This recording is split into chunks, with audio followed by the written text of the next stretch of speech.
my name is Alice. I'm a fashion, home and beauty product graduate at M&S. We employ over 65,000 people and this is my duvet flip. For anyone who's tuning in, listening, what is your advice to them? M&S is the only company that I've worked in where you can reach out to anyone and they are so happy to sit down and help you. What do you think has been the biggest shift for you? I would say my confidence. I needed to really be a confident and opinionated person in the business, and M&S is so welcoming of that. Professionally? Professionally. With a bit of your personality, right? Yes. What's your duvet flip? What gets you out of bed in the morning to flip the duvet? I would say it's... Hi, my name is Alice. I'm a fashion, home and beauty product graduate at M&S. I'm most excited to talk about my squiggly career that kind of got me here. My degree is kind of not related to what I'm doing now. I haven't met Jack before, but he's very energetic. His questions are really good, so I'm excited. I would like people to take away from the episode those jobs at the very start of your career. They're going to do you the world of good. Hi Jack, I'm excited, let's do it. So welcome to my duvet flip, Alice. How are we? Good, thank you, how are you? Yeah, not bad, not bad. I'm so happy that you're here. I'm excited too, a little bit nervous. Don't be nervous, we're just going to have a chat. Just think about it as a chat with two friends over a cuppa and some water, talking about your career. Lovely. So tell me a little bit about, you had a paper round at 13. I did. Yeah. I think I was paid like £5 to do, I think it was like 120 houses around my estate. Yeah. Wow. My mum and my sister would often help me with it. It was a shared effort for the £5. Oh, so you had the paper round, but you had two assistants basically. helping you. I did earn a little bit of money. Obviously, it wasn't a lot, but that used to get you a lot more when I was 13. And you know what? It's the principle, right? Yeah. Like when you earn your first bit of money, it's so empowering. It's a good feeling. You see it come in and you're like, yes. So after the paper round, yes. Like, what happened? Like, so I think I think my mum had a conversation with me where she was like, "You're not really doing the paper round now. Like this is a group effort," and I was like, "Yeah, fair enough." And I didn't really enjoy it that much. Just the walking around wasn't my favourite. So I then was like, okay, another job. I went into like different restaurants and like wedding like venues, places like this. And I was like, okay, here's my CV. I just want a job. And I ended up getting one with a restaurant, which was like a half-an-hour walk from where I lived. So I used to do that over the weekends. Cool. And that kind of hospitality is something that I then like meandered through whilst I was doing my A-levels. Obviously, I was a COVID baby, so I didn't actually sit my A-levels, but I was doing all of that. And then obviously I was furloughed. And then they ended up shutting down during COVID, the place that I worked at. So yeah, it was a lot of hospitality jobs that I did throughout my A-levels. And that must have helped you build so much resilience. And I know you need a lot of resilience if you're going to work in retail. Yeah. Because it's such fast pace. It is. But also resilience is such a good skill to build in 100%. I think that's one of the things that I always say, like especially with my little sister when we have conversations about career journeys and where she wants to be, because she just got her A-level results last week. Oh, wow. And I was like, it doesn't matter where you get your first job, like you don't put that pressure on yourself. The skills that you learn whilst you're in any job, hospitality, retail, any of those sectors are so amazing, because I wouldn't be the employee that I am today without picking up some of those amazing skills that I got, such as the resilience, dealing with a fast-paced environment, dealing with customers who can be a little bit nasty, but then you've also got to navigate like stakeholders, so your bartender, your kitchen staff, like how are you working with them? There's so much that you can transfer into a corporate job, and I think that's one of the key things that I always tell people. First job, just get a job somewhere, and all those skills will then just continue building up. Keep building. Yeah. So how did you end up working at the fantastic M&S? Like where did the road, because you did the paper round, you did some studies, you did all your studies that you need to do, and then you had all these kind of fantastic mini jobs that helped you build up to where you are now? Yeah, so it was a bit of a squiggly career to get to M&S. I did a geography undergrad, which was actually physical geography based. So my dissertation was actually based on lava flows. So completely different to where I am now. And it was actually during when I was doing that dissertation, I was like, this isn't for me. I've got dyslexia. So I find like numbers and just like everything like that's quite tricky to deal with. And I just thought, I just don't think I have the brain to do this on a day-to-day basis, like looking at lava flows, volcanoes. But at one point I wanted to do that. Like I was looking at masters in London in like tectonic hazards. I was like, okay, I can work for a charity, like all of that. I was like, yeah, that's where I want to go.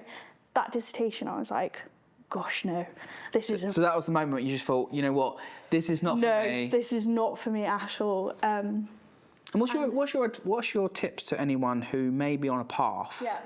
And then they realise something's not for them? I think I try to reflect on what I'd done previously and what I had enjoyed.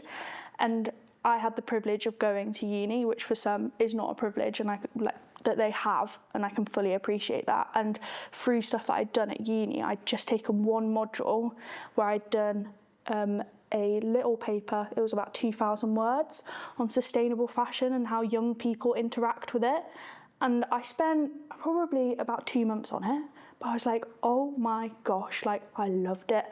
I poured my heart and soul into that 2,000 words. And I was like, okay, I loved that. I've got so many good connections at the university I was at. Obviously I had all the jobs, had such a good like support base, and I was actually club captain of a netball club that I'd started up based on mental health and like wanting people at the university to just feel comfortable. You're quite proactive then, aren't you? I love it. Yes, it was obviously COVID, so that was one of the main things I just wanted to do. And I just thought, okay, I loved that. I've got the support network here. I love netball, mixed netball club, like I love it. So I was like, okay, I'm going to take the leap and I'm going to do a master's by research into sustainable fashion and young people. And I managed to find the amazing Nadia von Benson, who was she was the person who like looked after me whilst I did my master's. She was absolutely incredible. And I wrote a 35,000 word thesis on how young people present themselves on TikTok. So I was looking at whether their young people are like these hedonistic over-consumers, or whether they're sustainability saviours and how they present on TikTok, because obviously that's kind of a two-way narrative that we often see in academia and society, this kind of split. So yeah, that was what I wrote my thesis on, and I was like, do you know what? I love the fashion industry. I loved watching videos of people just doing things to do with fashion. I was like, okay, M&S job came up, and that's... And there it is, and the two come together. I know, but amazingly, I actually had another grad job that I was going to take, and then M&S offered me this role, and it was a real split decision. Like, I remember talking to my family about it. Was there a big meeting around the dinner table? There was a big meeting around the dinner table where I was just like, I don't know what to do. Like, I love the first role that I had, and it was very like split as to what I should do, but I just knew that I loved fashion, and I really liked M&S. I'd always make my mum take me to big M&S in Longbridge, loved it. So I was like, do you know what? I'm just going to take the leap and I'm going to go for it. And that's how I ended up at M&S. Wow. And what made you make that decision? Because you're sitting around the table. You obviously love fashion. You love M&S. Yeah. But what was the reasons that you was like, you know what, the M&S role is for me? I think a big driver for me was not only did I love it, but also it had the money backing to it, because I was relocating to London. From where I was previously was Lancaster. My mum's based in the West Midlands, so it's a big journey to do. It's a big relocation, and I was like, I need to, like I was at uni, fully sustain myself. And with that other role, with the money they were offering, I just didn't think I could do it and live a comfortable life. And I think that's just something that really motivates me, is making sure that I've got the money to do what I want to do and enjoy myself. So yeah, that was one of the main reasons. So it gave you the money to have a comfortable life. Yep. It gave you the opportunity to work in your passion, which is fashion. Yep. And you like M&S as a customer, so you walk like Perfect situation. tick, tick, tick, right? Basically, yeah. Wow. I know. And if you were to sum up M&S experience so far, how would you sum it up? Gosh. I think it's just been so unbelievable up to this point. Like, the amount of things that I'm getting to rotate through is just a once in a lifetime experience, and I think that's something so amazing about graduate schemes, is that you often rotate through so many different parts of the business. I was in store for 5 months. Obviously, I'd never worked in retail before, and I was so nervous going into it because I was like, gosh, it's a completely different world. Like, retail, it's very fast paced. It's like hospitality.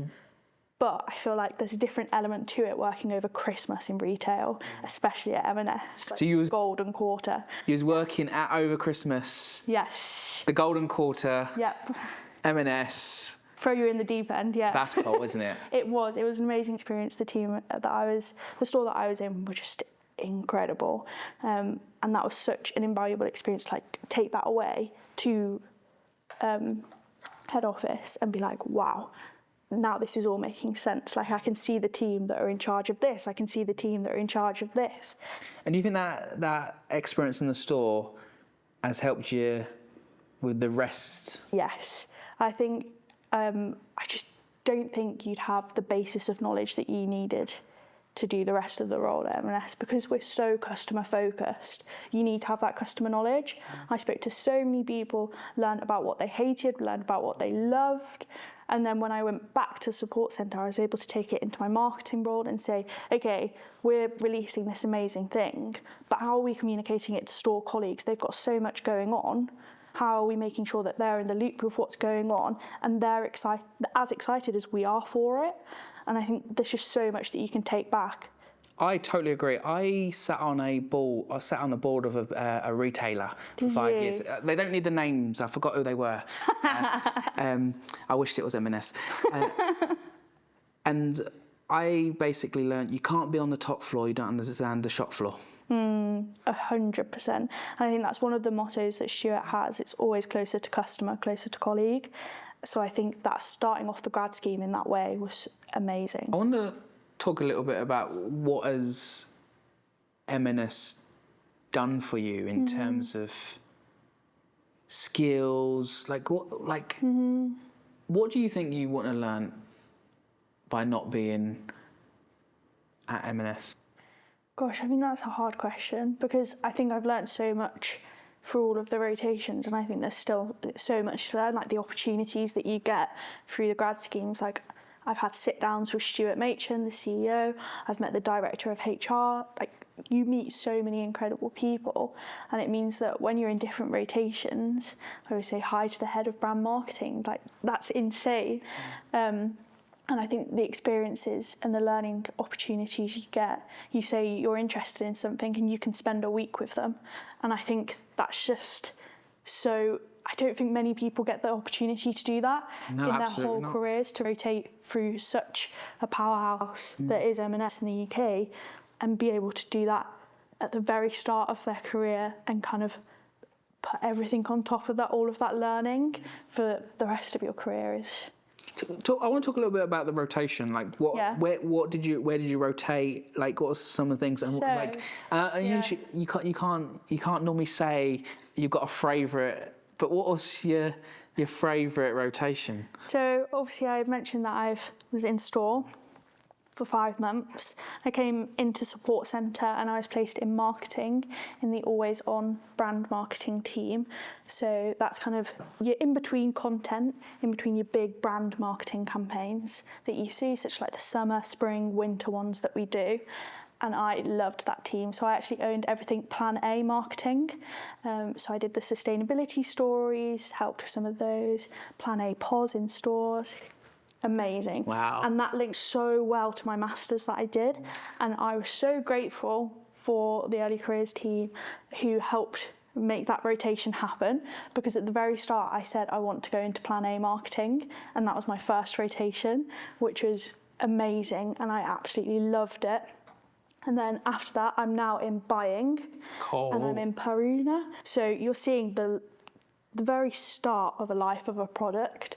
You're backwards and forwards to the sourcing offices, and you're seeing a product be developed to go onto the shop floor. That is so cool. I've basically seen the life cycle of a product, because I've seen the start. I then see how we market it to consumers, and then finally when I go into .com, I'll see how it's there, and then obviously I've done my store bit as well. Wow. So you really do see the whole product. That's pretty special, isn't it? Yeah.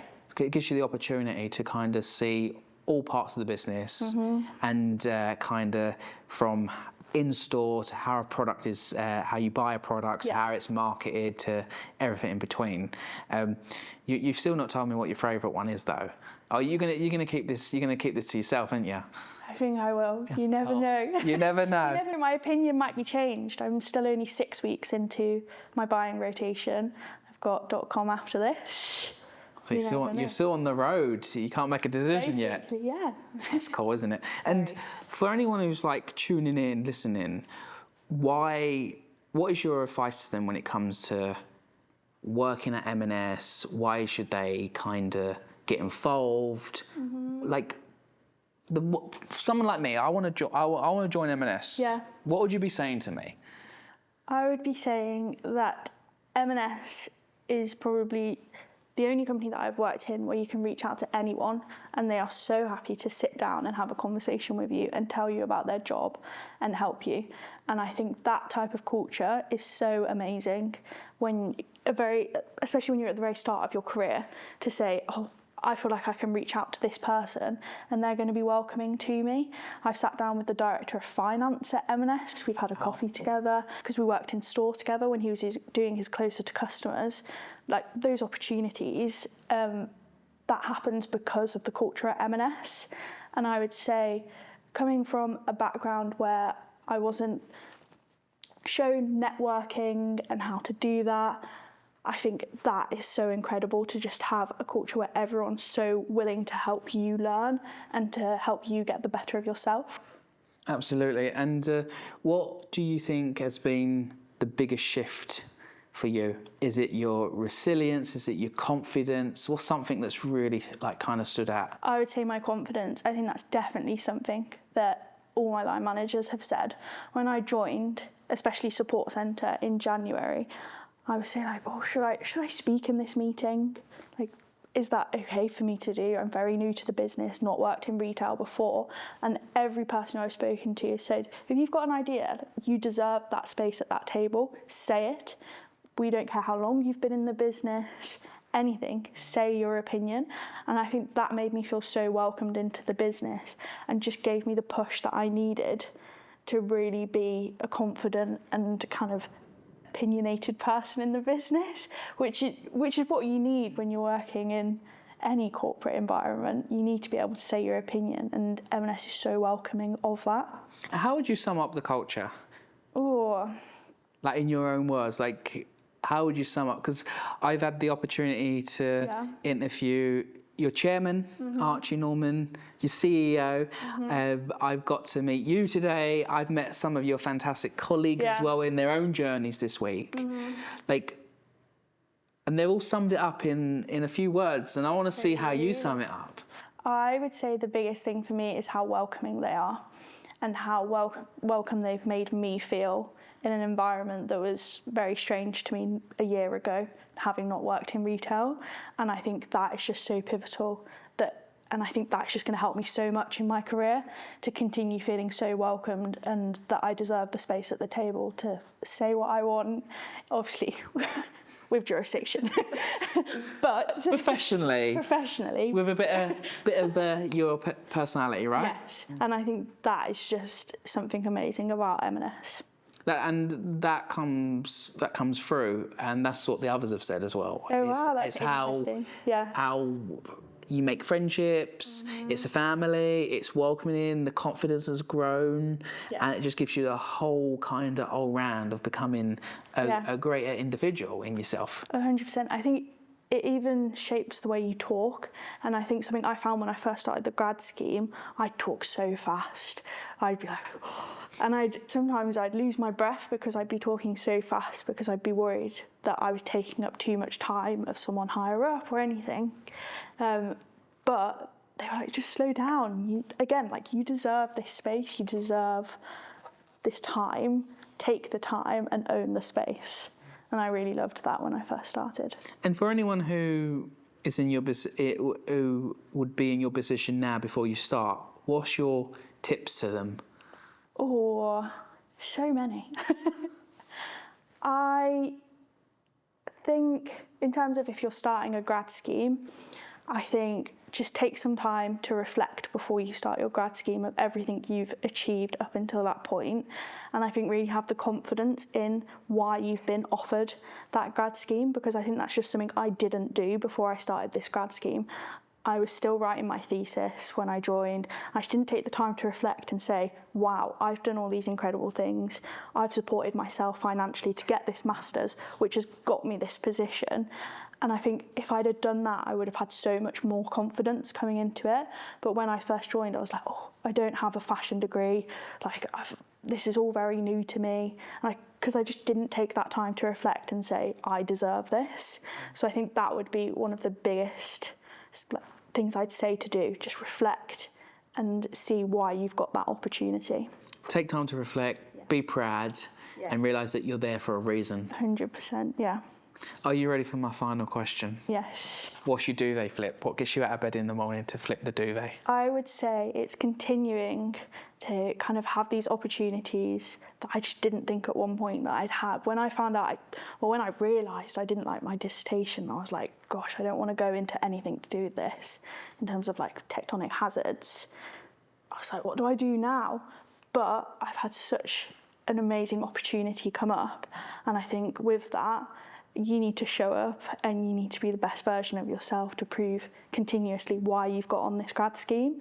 And I think that's what drives me to work and to get up every day. I can feel it. I can feel the energy, the excitement, and how it's made you who you are today. I have one. That was my final question, but I have one question. Are they still doing the paper round? Have you still? No, they're not. Gratefully, for them, they're not doing the paper round anymore.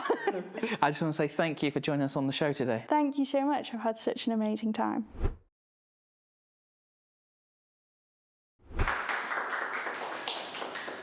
Here we are. How'd you go?